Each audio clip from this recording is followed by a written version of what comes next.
Uma mensagem urgente para quem tem pressa, o Evangelho em 3 minutos. Conheça melhor quem é Jesus e o que ele fez por você nestes comentários de Mário Persona sobre o Evangelho de Mateus, em mensagens que você lê em apenas 3 minutos. Adquira agora sua cópia com frete gratuito para assinantes Prime Video. O link está na descrição do vídeo. Clique agora e garanta seu exemplar. A multidão sobe ao monte, assenta-se, e aí aproximaram-se dele os seus discípulos.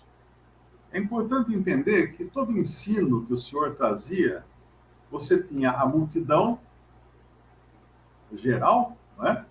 E você tinha os seus discípulos, que eram os que estavam próximos dele. Então é importante, quando nós ouvimos o ministério da palavra de Deus, perguntarmos a nós mesmos: sou eu parte da multidão que vai escutar de longe e talvez nem pegue todas as nuances daquele discurso, ou sou eu parte dos discípulos que estão próximos? Porque numa pregação ou no ensino ao ar livre, não é? Certamente os discípulos eram privilegiados porque estavam próximos do Senhor Jesus e não se distraíam com ruídos, com barulhos, com outras coisas que estivessem acontecendo, mas pegavam de primeira mão o seu ensino. Chegava primeiro deles, né? O seu ensino. É que nem quando a gente pega um ônibus ou um avião, e às vezes eu até brinco com a pessoa do lado, assim: ainda bem que eu peguei um lugar na frente, assim eu chego primeiro. Né? Aquelas piadas infames, que o cara olha para mim e diz: quem que é esse aí? Né? Mas a gente tem que chegar primeiro também, para aprender as coisas do Senhor. E abrindo a sua boca, em Mateus 5, versículo 2, nos ensinava dizendo: bem-aventurados os pobres de espírito, porque deles é o reino dos céus. Esse pobres de espírito aqui, o Senhor vai dar aqui quais são as qualidades, consideradas qualidades, para aqueles no reino. Lembre-se sempre de que o reino ainda não tinha sido estabelecido, mas a esfera do reino já era perceptível, porque o rei estava ali no meio deles, né? Quando ele fala o reino de Deus está entre vós, e não como algumas versões erroneamente colocam está dentro de vós, correto é entre vós, é porque o rei estava entre os discípulos ali, e as demandas do reino, ou os ensinos do reino, ou a maneira de se comportar condizente com o reino e com o seu rei, são essas que o Senhor vai ensinar.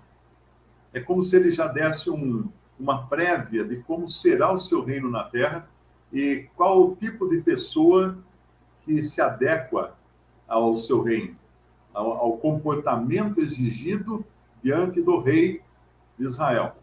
Lembrando sempre que o Senhor, para nós, ele não é rei, para nós que somos igreja hoje, ele não é rei, ele é senhor.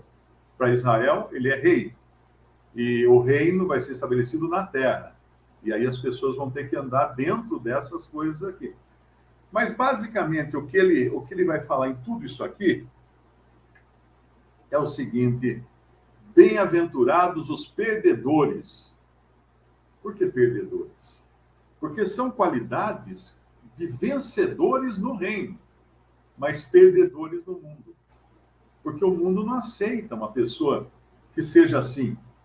Ela é muito fraca, ela é muito frágil, ela aguenta pancada, ela não reclama, ela faz tanta coisa assim, não se faz de vítima, né? E, na realidade, é isso mesmo. É esse tipo de comportamento que o Senhor busca para aqueles que estão na esfera do reino.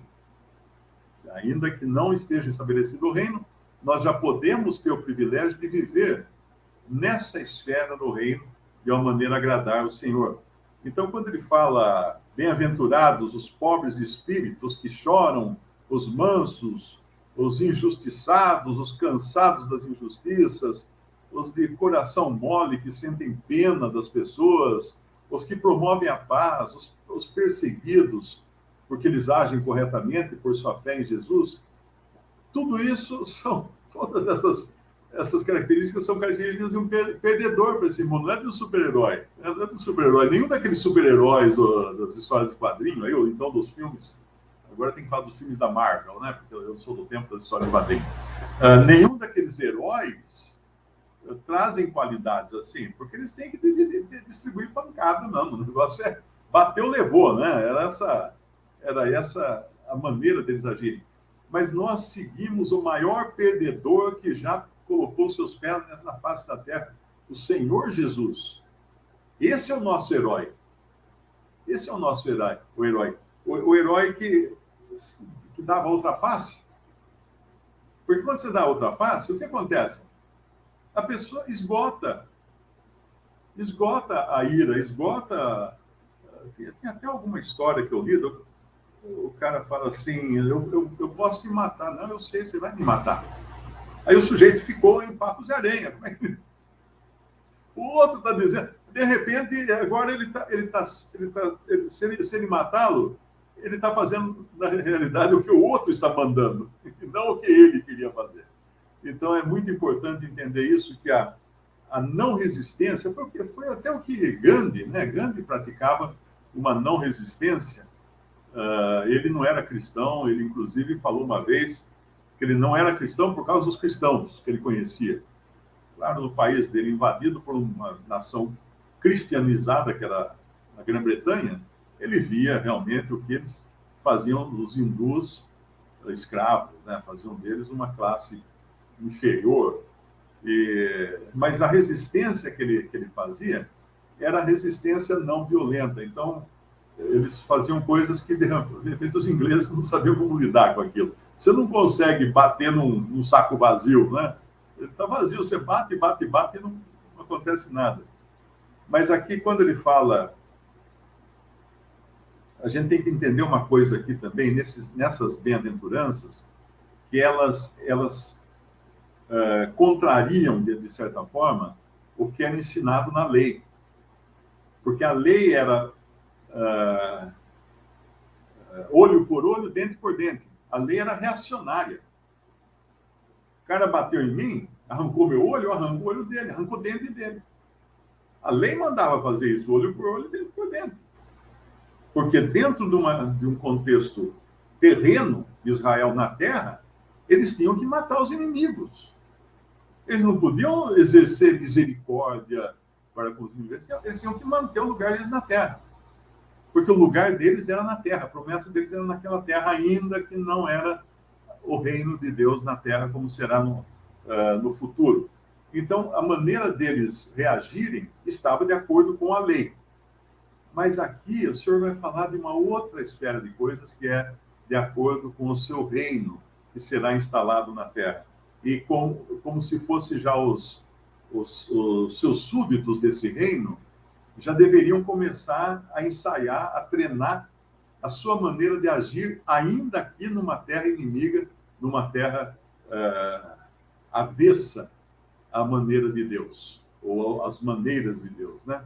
Então, quando ele fala aqui que bem-aventurados os pobres de espírito, esse pobre de espírito, ele tem algumas conotações.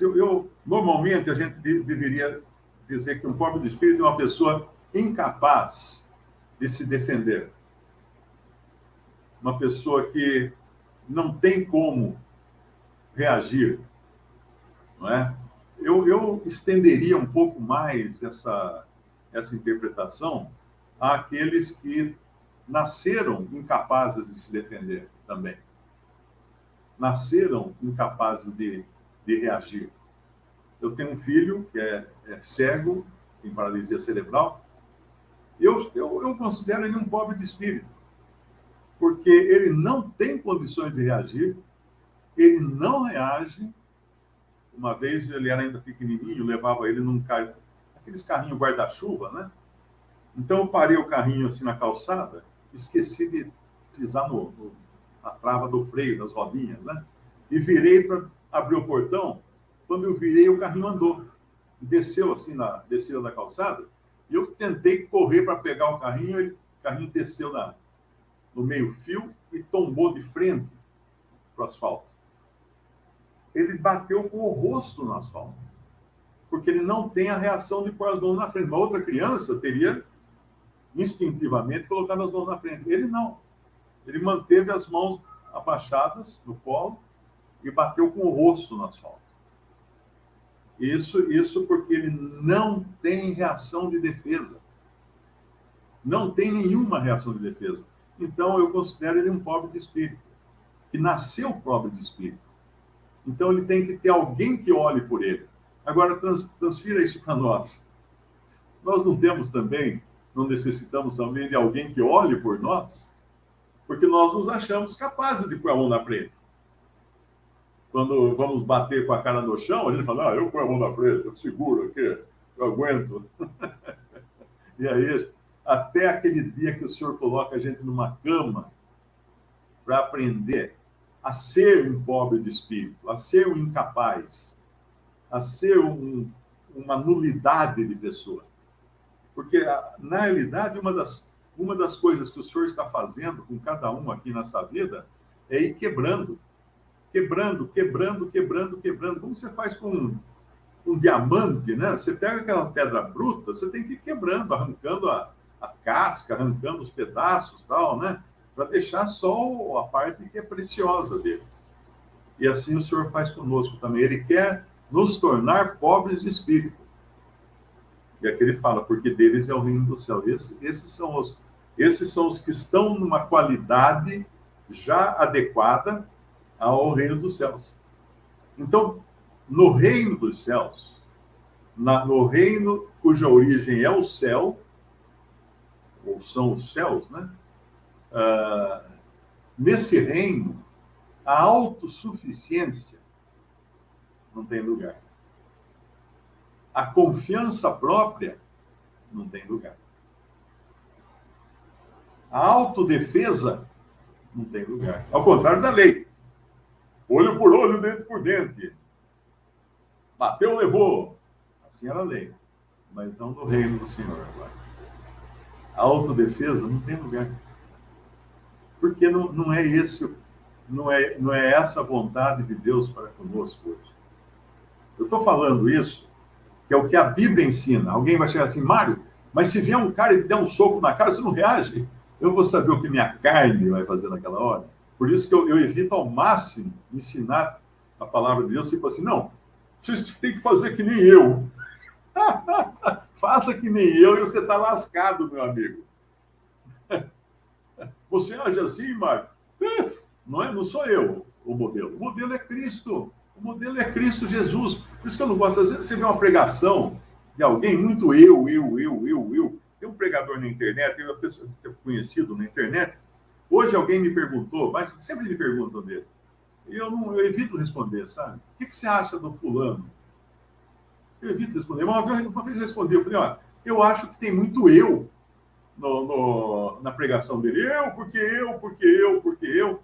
Não que ele faça isso para usar de exemplo de coisas que aconteceram com ele, né? Isso é normal a gente usar até que aconteceu na nossa vida.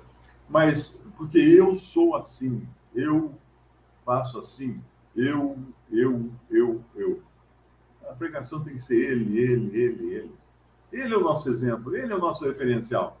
Não é? Então, bem-aventurados os pobres de espírito, porque deles é o reino dos céus, ou seja, o lugar está reservado para esses. Por isso que eu tenho muita confiança, uma grande confiança. Uma vez o irmão ensinou uma parte do Antigo Testamento e eu nunca mais consegui encontrar, que era um sacrifício que era feito, eu não me lembro exatamente como é que era feito esse sacrifício, mas ele explicou que aquele sacrifício representava aqueles que não podiam, de suas próprias condições, sacrificar. Então era feito um sacrifício por eles, né? Como Jó fez pelos seus filhos, né? Jó sacrificou pelos seus filhos porque ele falou, porventura eles não se lembrem ou qualquer coisa assim. Então, eu creio que isso cabe para aqueles que não têm condições de crer. Você pega uma pessoa com paralisia cerebral, você pega uma pessoa que nasce acéfala, uma pessoa que já vem ao mundo desprovida de capacidade de crer.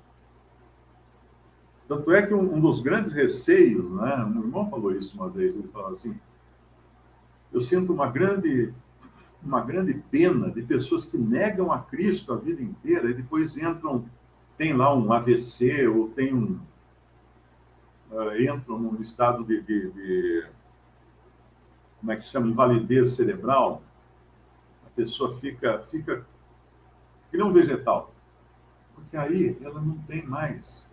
Ela negou e caiu numa condição dessa. E agora?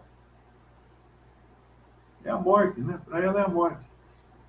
Então, os pobres de espírito não tem lugar para campeões do mundo nas coisas de Deus. São os perdedores do mundo que Cristo veio buscar, porque ele é um perdedor aqui no mundo. Uma mensagem urgente para quem tem pressa, o Evangelho em 3 minutos. Conheça melhor quem é Jesus e o que ele fez por você nestes comentários de Mário Persona sobre o Evangelho de Mateus, em mensagens que você lê em apenas 3 minutos. Adquira agora sua cópia com frete gratuito para assinantes Prime Video. O link está na descrição do vídeo. Clique agora e garanta seu exemplar.